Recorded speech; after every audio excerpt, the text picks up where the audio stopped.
Like, I'm I had a so dream about much. Frankie last week.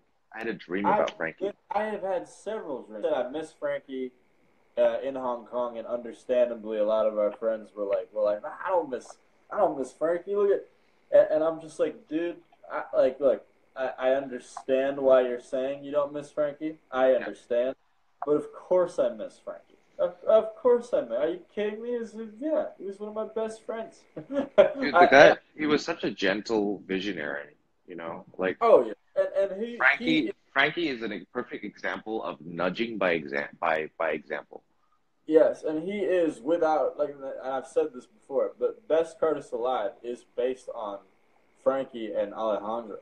It was Alejandro's direction, Hmm. and Frankie was the exact Cardist that I was trying to recreate over and over again. I was trying to create an environment that would lead to more of Frankie, basically, And it's like, and it's funny because you hear from older Cardists that it's interesting that there's this sort of general opinion with older Cardis that he's not very good.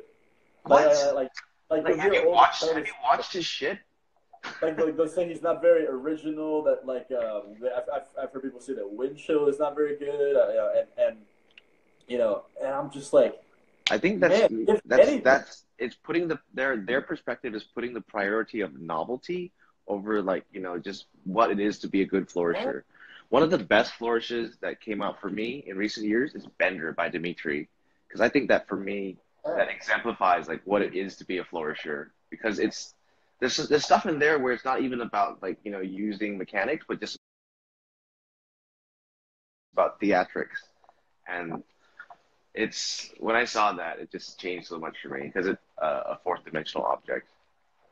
does anyone know what he's doing right now and where the scam allegations of misunderstanding? No, from what I understand, the scam was a genuine tragedy on a lot of counts, and a lot of people got screwed over, including Frankie. Actually, Frankie apparently got screwed over as well. Yeah. But Frankie was the one that decided to just bail, like he just Yeah. disappeared. I think that people And need to reevaluate the sentence "Frankie is a bad person" and then replace that with "Frankie has a bad reputation," because that is the truth.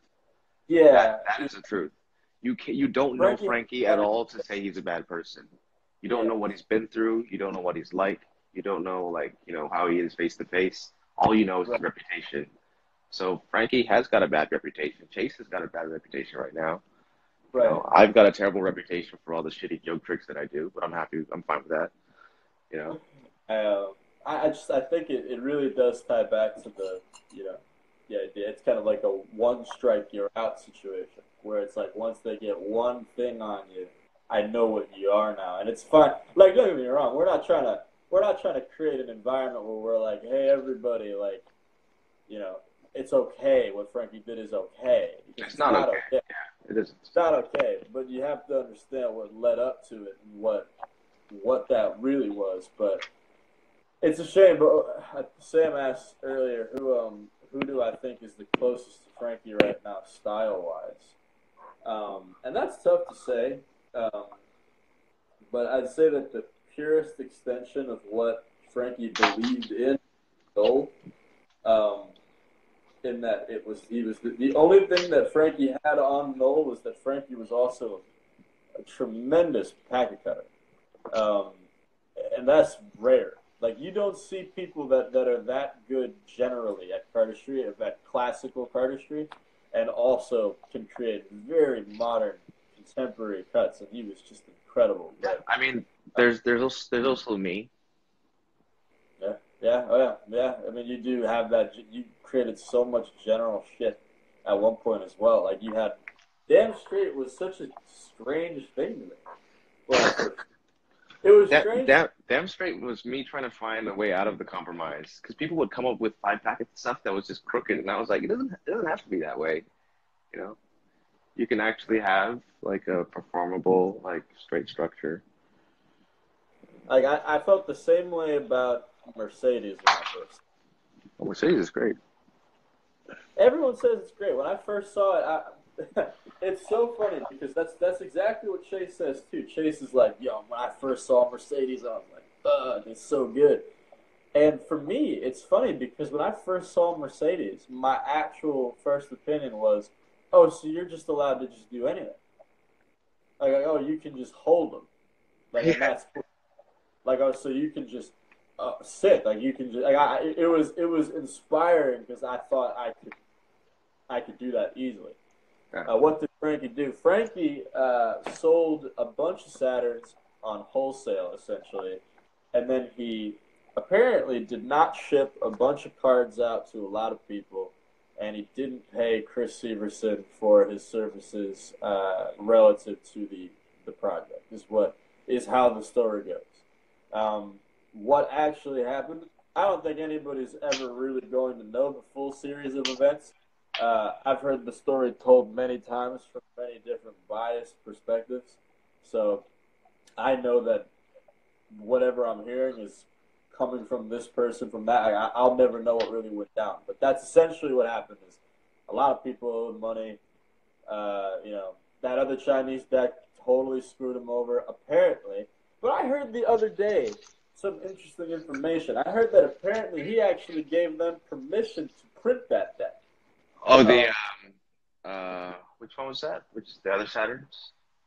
Yeah, I heard from a friend that apparently, a friend in that market, that apparently Frankie actually gave them permission to print that. But it was that deck came out, and then USPCC apparently I remember this part. USPCC told him that he couldn't print his cards because of the fact that that other deck existed, and Frankie was like, "What the hell? I've been printing this deck for 2 years now." And I remember he at the end of I his remember this. I remember remember this this. at the end of his Kickstarter, he had like $45,000, and USPCC was like, "We can't print your deck because you stole it." And he's just like, "What are you talking about? Like, you've printed this deck for me twice before already." So, but I don't know what. Like, again, it's just so much craziness happened. Yeah, dude. So, but Anytime that Cardistry kind of approaches politics, it just gets so messy. it gets really messy. And what's crazy is I said that word years ago. Politics. Politics. It was this new thing. I hadn't thought about that. How do you define politics? Just curious. Politics is just Like, what is politics. politics about? Is it about power? It's the opposite of art. It's about it is the relationship and the dynamic and the control between people. Yeah, it is the perception and the control of perception. Right, right. Because, for example, like BCA is something that, like, surprisingly, I feel is without politics in terms of the stereotypical sense, but I don't think it's without policy. yeah, yeah, It has the capacity to be political. I mean, this is an example of BCA being political. That comes out, yay or nay. Yay or I nay had is such a political, like, polarizing thing to put out. I say that with complete neutrality. I had to stop it. I had to kill Yarnet because it was getting to the place where what I was telling myself was like, okay, this is what I was thinking was that anyone worldwide, they're in a world right now where they really benefit from hate. Like they get a lot of information and a lot of value from hate. They're really, really good. I never thought of it that way. Like They're the so hate good at it. generates so much news, man. They're Like they're provocateurs, dude. They're incredible, and they do it without saying anything. And that's so smart. That's so it's smart genuinely to just not give a fuck that much. yeah. No, it's the way that I see it is that as a brand, you could either choose to be the hero or the villain, and that there are benefits to being both. Like Right.